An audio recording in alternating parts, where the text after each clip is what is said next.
Assalamualaikum warahmatullahi wabarakatuh. Di sini kami akan mempresentasikan tentang manajemen persediaan produk ikan segar di retail modern. Jadi kasusnya di Lotemat Wholesale di Kota Bandung. Perkenalkan, kami dari kelompok RRI 030. Yang pertama ada Aldi Alvino Putra dengan NIM 12032223024. Yang kedua ada saya, Ukuran Oktav Judiana dengan NIM 12032220058. Yang terakhir, anggota kami ada Rizky Maulana Rahman dengan NIM 12032220088.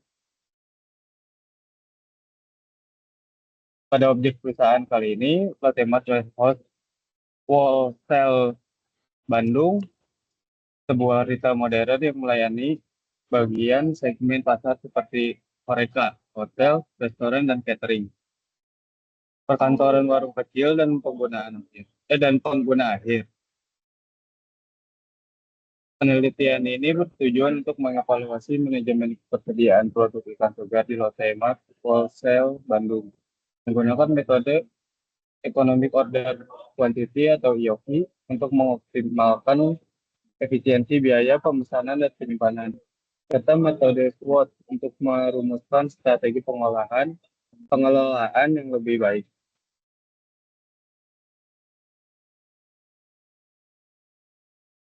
Objek produknya ada ikan segar yang dijual di Lotte Mart Wholesale Bandung. Produk ini mencakup berbagai jenis ikan seperti gurame, nila, patin, mujair, cumi, sero, udang faname, bawal hitam, ikan mas, ikan kue, dan ikan lele. Penelitian ini berfokus pada pengelolaan persediaan produk ikan segar untuk meningkatkan efisiensi biaya, menjaga kualitas, dan memenuhi kebutuhan konsumen di segmen horeca, warung kecil, dan end user. Di sini ada list SKU dari produk ikan-ikan yang ada di Lotemat Wholesale Bandung. Yang pertama ada cumi sero, yang kedua ada gurame, yang ketiga mujair, yang keempat nila, yang kelima ikan patin, yang keenam ada udang faname, yang ketujuh ada bawal hitam, yang kedelapan ada ikan mas, yang kesembilan ada ikan lele, dan terakhir yang ke-10 ada ikan kue. Dari karakteristik produk ikan tersebut, ikan gurame memiliki karakteristik permintaan yang sangat tinggi dan stok yang besar diperlukan. Yang kedua ada ikan udang faname dengan karakteristik permintaan yang tinggi dan memerlukan penyimpanan suhu yang rendah. Yang ketiga ada cumi sero dengan karakteristik permintaan fluktuatif dengan penyimpanan khusus yang diperlukan. Yang keempat ada ikan nila dengan permintaan stabil dan karakteristiknya disukai untuk konsumsi harian. Yang kelima ada ikan patin dengan karakteristik permintaan yang stabil dan diperlukan penanganan yang cepat. Yang keenam ada ikan mas dengan karakteristik permintaan yang sedang dengan sering ikan ini sering digunakan untuk acara tertentu. Yang keenam ada ikan lele dengan permintaan rendah dengan harga yang sangat terjangkau. Yang kedelapan ada ikan bawal hitam dengan permintaan sangat rendah. Ikan bawal hitam ini menjadi produk di pasar dengan cakup pasar yang khusus. Yang kesembilan ada ikan kue dengan permintaan yang sangat rendah dan karakteristik waktu pemesanan yang terlama. Yang terakhir ada ikan pari dengan karakteristik permintaan yang sangat rendah dan ketersediaan stok yang sangat rendah. Mungkin selanjutnya akan dijelaskan oleh Aldi Alvino Putra. Aldi, dipersilakan. Baik, selanjutnya adalah bisnis model gudang Lotemart Wholesale Bandung. Yang pertama itu kemitraan dengan pemasok lokal. Lalu selanjutnya penerimaan barang atau good receiving process. Selanjutnya penyimpanan optimal di gudang fresh atau fresh storage. lalu selanjutnya manajemen persediaan, lalu selanjutnya distribusi produk, selanjutnya teknologi data analytics, dan selanjutnya adalah peningkatan kerjasama. Selanjutnya,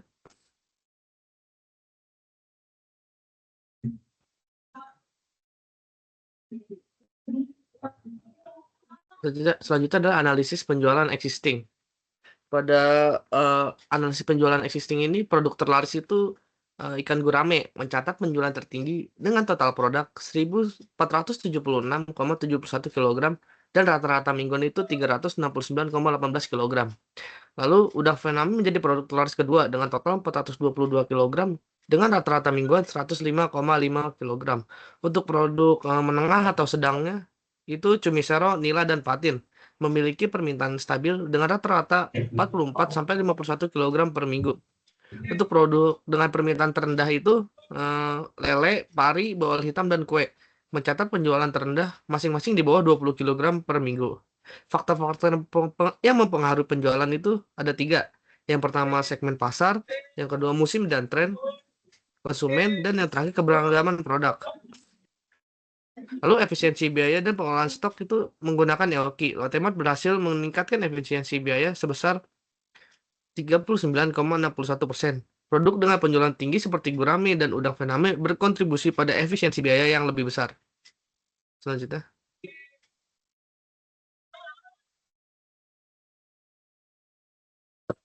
itu adalah analisis demand forecast. Eh, pada analisis demand forecast ini kita menggunakan metode exponential smoothing. Untuk tren penjualannya sendiri, ikan gurame memiliki tren penjualan tertinggi dibanding produk lain, menunjukkan permintaan konsisten dan signifikan. Produk Cumi-Sero dan udang Faname memiliki angka penjualan yang cukup tinggi, mendekati 50 sampai 100 kg per minggu. Produk lain menunjukkan tren penjualan yang lebih rendah. Untuk implikasi untuk forecast sendiri, produk dengan permintaan tertinggi seperti gurame, Cumi-Sero, dan udang Faname harus menjadi fokus utama dalam manajemen persediaan. Lalu, menggunakan metode exponential smoothing atau metode lain dapat membantu memprediksi kebutuhan mendatang berdasarkan data rata-rata mingguan yang stabil. Untuk rekomendasi sendiri, tingkatkan frekuensi pemesanan produk dengan permintaan tertinggi. Yang kedua, kurangi stok berlebih pada produk dengan penjualan rendah seperti pari dan kue. Dan yang terakhir, monitor penjualan mingguan untuk mengidentifikasi pola tren dan faktor musiman. Selanjutnya, selanjutnya ini kriteria pengukuran atau KPI. Untuk perusahaan sendiri itu udah bagus, rata-ratanya itu rata-rata KPI itu udah mencapai 99%. Sebuah pencapaian yang patut diapresiasi. Namun untuk memastikan bahwa semua kebutuhan pelanggan terpenuhi dengan sempurna, masih terdapat ruang untuk perbaikan. Hal ini memberikan peluang bagi perusahaan untuk meningkatkan sistem operasional dan manajemen persediaan, sehingga mampu mencapai tingkat kepuasan pelanggan yang lebih optimal dengan fokus pada penguatan strategi dan evaluasi berkelanjutan. Diharapkan perusahaan dapat memberikan layanan yang lebih baik dan memenuhi target pemenuhan 100% di masa yang mendatang. Selanjutnya, adalah perancangan inbound-nya atau UOM. Untuk ikan segar itu dalam bentuk kilogram. Lalu untuk kemasannya itu dalam bentuk box, unit per pieces. Lalu untuk produk tambahan itu ada es untuk menyimpan dalam bentuk kilogram. Berat total es yang digunakan untuk menjaga kesegaran ikan. Lalu selanjutnya ada garam untuk pengolahan es. Itu dalam bentuk kilogram. Berat total es yang digunakan untuk menjaga kesegaran ikan. Berat total garam yang digunakan. Lalu selanjutnya adalah air untuk pembuatan es dalam bentuk per liter. Untuk pengemasan dan logistik dalam bentuk kotak atau wadah penyimpanan. Itu unit per piece. Lalu untuk palet logistiknya sendiri juga unit per piece. Selanjutnya.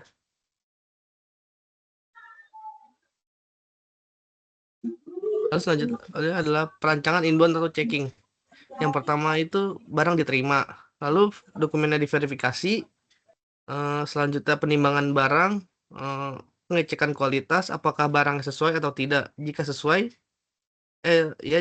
penyimpanan, lanjut ke penyimpanan barang sesuai di gudang, lalu dokumentasi dan pencatatan, lalu selesai. Jika tidak sesuai, balik ke supplier menginformasikan ke supplier, lalu barang dikembalikan ke supplier, tunggu pengiriman ulang, dan lanjut ke barang diterima dari awal. Selanjutnya akan dijelaskan oleh teman saya Rizky Maulana Rahman.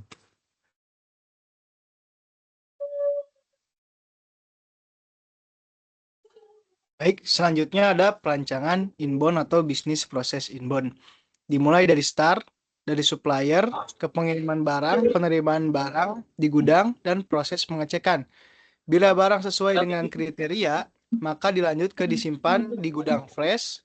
Selanjutnya, untuk pembaruan sistem, dan selesai. Jika barang tidak sesuai, maka kembali kepada supplier. Boleh lanjut, Bang?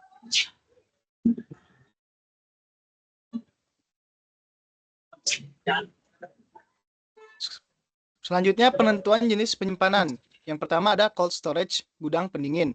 Fungsi menyimpan ikan segar dalam kondisi suhu rendah untuk menjaga kesegarannya. Fasilitas yang digunakan menggunakan pendingin dengan suhu diatur antara 0 Celcius hingga 4 Celcius. Area ini juga memanfaatkan penggunaan rak penyimpanan untuk memaksimalkan kapasitas dan efisiensi ruang. Selanjutnya yaitu ada temporary storage, penyimpanan sementara. Fungsinya yaitu area transit untuk ikan segar sebelum dipindahkan ke cold storage atau langsung dijual. Fasilitasnya yaitu terdapat rak penyimpanan sementara yang dirancang untuk menahan produk dalam waktu singkat. Selanjutnya ada quarantine zone, yaitu zona karantina yang itu berfungsi untuk menyimpan ikan yang tidak sesuai kualitas atau standar kriteria sebelum diproses lebih lanjut atau dikembalikan ke supplier. Fasilitasnya yaitu rak isolasi yang terpisah dan area utama. Selanjutnya,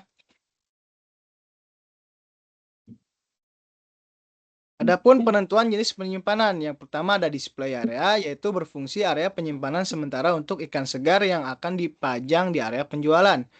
Fasilitasnya yaitu rak pendingin untuk menjaga suhu tetap rendah selama produk berada di display. Yang kedua ada packing area, berfungsi untuk menyiapkan ikan segar untuk dikemas dan dijual. Fasilitasnya yaitu rak penyimpanan alat bantu, pengemasan seperti plastik, timbangan, dan label. Selanjutnya,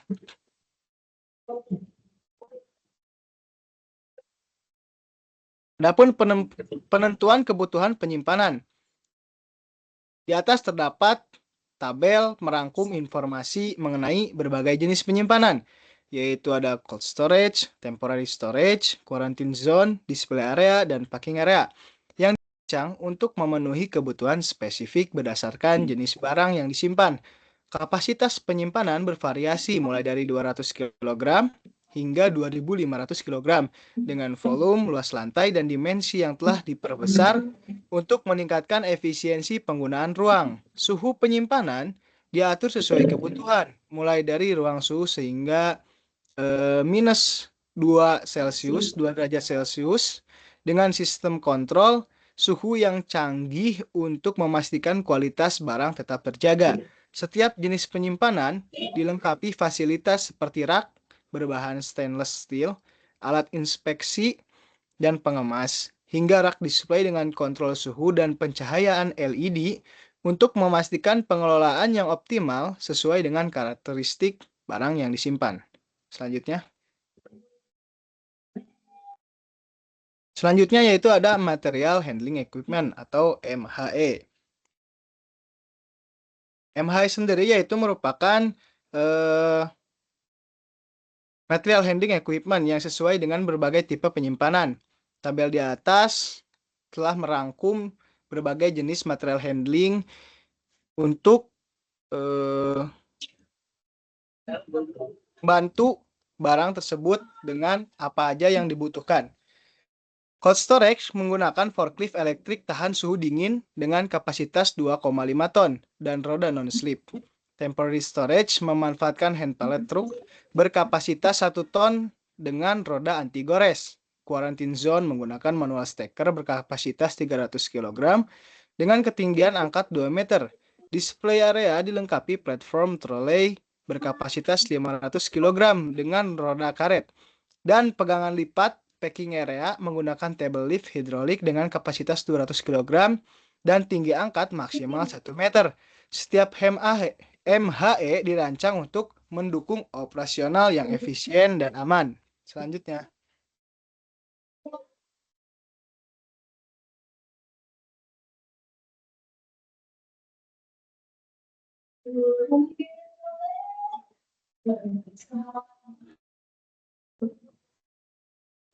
ada penentuan palet atau media penyimpanan. Tabel di atas merupakan rangkuman untuk penyimpanan material yang telah ditentukan. Rak penyimpanan yang direkomendasikan adalah rak berbahan stainless steel atau plastik HDPE dengan ukuran panjang 1200 mm, lebar 1000 mm, dan tinggi 2000 mm. Setiap rak memiliki kapasitas beban per level sebesar 600 hingga 1000 kg dengan 4 level per rak, sehingga hanya dibutuhkan 2 rak untuk memenuhi kebutuhan total penyimpanan. Rak ini dirancang dengan ketinggian dari lantai 15 cm, dilengkapi dengan ventilasi udara dan lapisan anti korosi untuk menjaga higienitas serta daya tahan. Metode penyimpanan menggunakan kotak atau keranjang plastik berlabel dengan ruang antar rak selebar 150 cm untuk memudahkan akses dan sirkulasi udara di area penyimpanan. Rak ini ideal untuk lingkungan basah atau dingin seperti penyimpanan produk ikan segar. Selanjutnya, sekian dari kelompok kami. Mohon maaf bila ada salah kata. Wassalamualaikum warahmatullahi wabarakatuh.